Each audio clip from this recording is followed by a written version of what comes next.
Somali da dunida joogtay salaam calaykum sidaan nahay maanta waa silciyo rafaade sunnadii nabigiyo kitaabkiisa ma hanuunside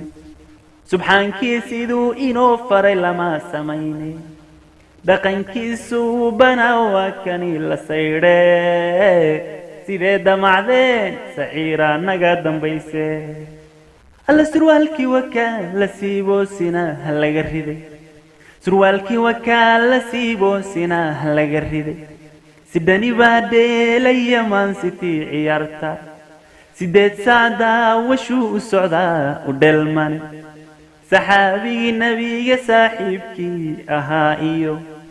salaadaha raatibta ma yaqaan sirtoode dhaqankiisu bana waa kani la saydhe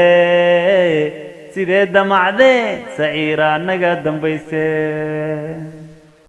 alla gabdhihii suuqiyo wakaalaamigay socdaane gabdhihii suuqiyo wakaalaamigay socdaane inay ku sugnaadaan gurigii looga samirye xishoodkiisa yidhe oo raggii bay dhex socdaan sibay u saluuqsayiin labiskii samaa iyo xijaabkiisiibe oo tarxad bay sitaane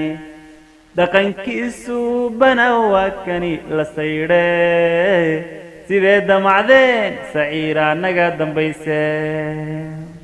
alla saqiiradii waa kuwaasay maha samayste saqiiradii waa kuwaasay maha samayste funaanad si loo surwaal daldalo loo rifay smartphone iyo sideed simkaara loo gaday saqajaannimo waxay gaaladu samaysay halkaa kala socon sidii ayagoo la jooge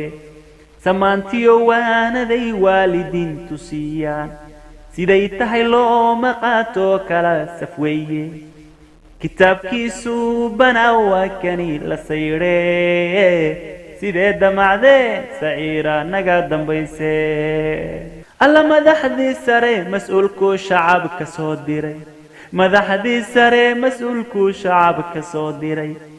ayaantay sugahayaan doorasho saf loo yahay sallaanka si ay u fuulaan loona saacido anaa saxan iyo anaa saal iyo anaa sugan anaa saxayo wixii xuma oo la soo maray dalkan sugayaa dadkan sara marin wuxuu dhaho dayaxa sare iyo cirkan saacado ku gaadhsiin waxay been saacidoon jirin wayna siiyaan dabeeta waxay sameeyaan waad la socotaan kitaabkiisu bana waa kani la saydhe sidee damacdeen saciira naga dambayse alla xumaha nagu soo haneebow naga sifeeyo xumaha nagu soo haneebow naga sifeeyo siraadkiyo diinta suubani nagu dabaalo soomaalida guud ahaan isukeen raxmaano midnimo nagu soo radaa qaadiro sarreeye sijaayada nabada noo fidiyo nasamaax safkii jannadiyo rabbow nagu soor firdowsa